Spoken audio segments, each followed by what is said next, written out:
njihovem odnosu do Prešerna. To raziskavo sem potem ponovila lani predlani, torej 20 let pozneje, in zastavila sedanjim šolarjem na teh 3 stopnjah enaka vprašanja kot prvič. No, 10 let vmes, po 10 letih, torej v vmesnem času, je to naredil tudi Zoran Božič v svoji disertaciji.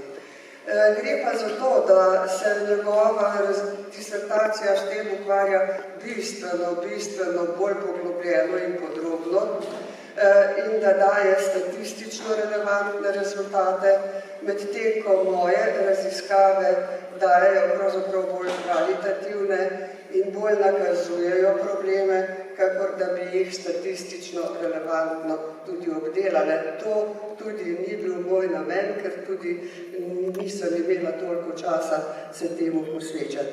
Vseeno pa se mi zdi, da nekatere stvari se da pač povedati o njih. Najprej sem vse vprašala pred 20 leti in zdaj, ali bi se lahko imenovali, torej, ali bi zase lahko rekli, da ste ljubitelji Prešerna. Prebrala bom Prešernove poezije. Prebrala bom samo tiste odgovore, kjer se med takrat in lani rezultati razlikujejo več kot 2-krat. Naprimer, v osnovni šoli, poglejmo, 12% je takih, ki se še imajo za to. Prej je to 46. Prav tako v srednji šoli je padla številka tistih, ki se imajo za ljubitelje Prešerna. Nadalje, recimo, pri vprašanjih o vrednotenju, čustveno-doživljajskem vrednotenju različnih sestavin njegove poezije, ali se lahko mladi identificirajo z vsebino njegovih pesmi, tako da kaj takega tudi sami občutijo. Torej, tudi manj, bistveno manj, ali budijo občutek lepote, torej ali čutijo njegovo estetsko sporočilo. Poglejte, dosti manj. Torej ne občutijo estetike Prešernove poezije. Ali recimo aktualizirajo njegove misli. Prav tako kar malo. In ali se v šoli kdaj pogovarjajo o Prešernu, če so se pred 20 leti osnovnošolci skoraj v 40%, se zdaj v 12%. In v srednji šoli tudi, poglejmo, je velika razlika. Manjše razlike so pravzaprav samo v visokošolski slovenistični populaciji. Tam je to pač precej pričakovano. No, drugače pa se Prešernu godi, kadar sprašujemo po njegovi družbeni pomembnosti, po njegovi prisotnosti v družbeno-kulturnem prostoru. Tu vsi v velikem številu učenci menijo, da moramo biti ponosni na Prešerna še vedno, in da je pomembno za slovensko narodno zavest, da je vplivala obravnava v šoli na njihovo razumevanje Prešerna. In v majhnem številu menijo, da je preveč zastarel, da bi ga obravnavali v šoli. Skratka, Prešernu se kot kulturnemu svetniku, kakor pravi sodobna literarna veda, takim kanoniziranim avtorjem, ki predstavljajo podobne procese kanonizacije kot svetniki, torej se mu kar dobro godi, k čemu seveda prispevajo vsi ti motivacijski elementi, kot so obletnice, proslave, spomeniki, poimenovanja in tako naprej. Torej vse to mladi pač vedo in cenijo. No, ko se pa vrnemo spet k tekstom, se pa že spet malce zmrznemo. Takšne verze smo jim naložili prevesti v prozo. To je tudi tudi Zoran zelo podpiral, ampak v osnovni šoli, poglejte, je vers iz obravnavanega uvoda, koliko jih zna prevesti, 16%, zna smiselno prevesti ta dva verza. In v srednji šoli 28, včasih pa 46. Procent se je povečal samo na slovenistiki in je kar precej zrasel. Tam pa to zdaj bolj znajo, verjetno se bolj posvečajo tudi s tekstom samim, ne samo kontekstu, precej interpretirajo. Torej tudi te podatke o datumih, o naslovih in tako razmeroma dobro obvladajo. Medtem, ko kot vidimo pri tekstih je to slabše. Kaj zdaj oni menijo o tem, kako bi morali obravnavati Prešerna v šoli, da bi ga bolj približali?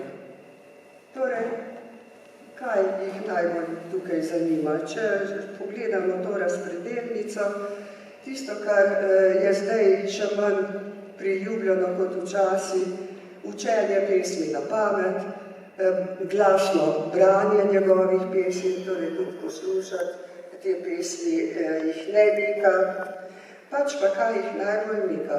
Zanimivosti iz Prešernovega življenja, sodobne uglasbitve njegovih pesmi in osebno vrednotenje. Bolj bi morali imeti možnost izražati svoje osebno vrednotenje. Tu se kaže torej nekatere lažje reči, take, kjer ni potreben prevelik napor razumevanja, kjer so lahko bolj pasivno navzoči, bolj, bi rekli, voajersko navzoči, ne pa tak, kjer bi lahko se približali pesmim kot besedilom. No, mene muči tu vprašanje, kako pravzaprav bi izražali svoje osebno vrednotenje do poezije, če pesmi ne razumejo, ker procesov, ki bi k temu prispevali, pa ne podpirajo in si jih ne želijo. No, kakšne didaktične smernice dajejo ti rezultati? Pravimo, upoštevati je treba učenčevo recepcijo. Gotovo. Ampak, če pogledamo recepcijo na tem primeru, vidimo, da se hitro ustavi in da ne seže do tja, kjer bi pravzaprav vrednotenje Prešerna šele začelo biti poglobljeno na način, da bi tudi nekaj razumeli, aktualizirali, imeli nekaj od tega. Torej, kaj to pove učitelju? Da so ti motivacijski pristopi seveda upoštevanja vredni in jih je treba v pouk ugrajevati. Da pa se pouk literature ne ustavlja pri tem, kar bi rada trenutna publika, ampak mora napredovati do tistega, kar neki avtor dejansko predstavlja svojim delom v kulturi in kar lahko prinese posamezniku ali denimo neki družbeni zavesti. Torej je treba vendarle poseči tudi po branju, napornem branju poezije. To naporno branje se pri klasikih nekoliko razlikuje od sodobnih avtorjev, zato, ker je potrebno najprej doseči razumevanje in šele potem lahko pričakujemo doživljanje. Kako dosegamo razumevanje? strategijami pred branjem, med branjem in po branju. To, če gledate v te Zoranove priročnike, Poljub zlata, zlati poljub, so te strategije tudi dobro vidne. Skratka, najprej je treba pripraviti učence na to, da bodo poslušali precej zapleteno besedilo, kjer recimo da Buka žeja me iz tvojega sveta speljala ne bila golfiva kača, pomeni, da pravzaprav obžaluje, torej, da ga je želja po znanju, po spoznanju, kot golfiva kača, odkot prihaja, spravila do tja. Skratka, te zapletene metafore ali verzno sestavo je treba poprej nakazati. Vmes pri branju je treba se ustavljati, zlasti pri daljših pesmih, in sproti razlagati, kar ni razumljivo.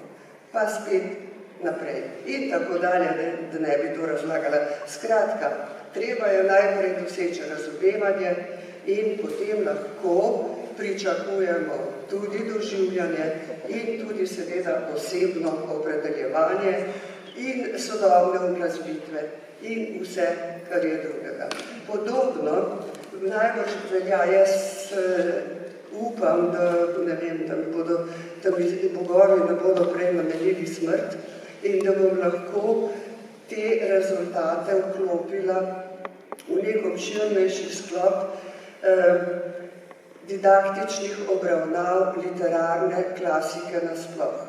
To so namreč besedila, ki so še vedno prisotna v kulturni zavesti, ki so ključna besedila, na katera se navezujejo tako sodobna literarna dela, kot citati, kot bi rekli parodije, kot pregovori in ki nekako vzpostavljajo, bi rekli, kultiviranega bralca in izobraženca, kakršnega pričakujemo po končani stopnji izobraževanja. Toliko, hvala lepa.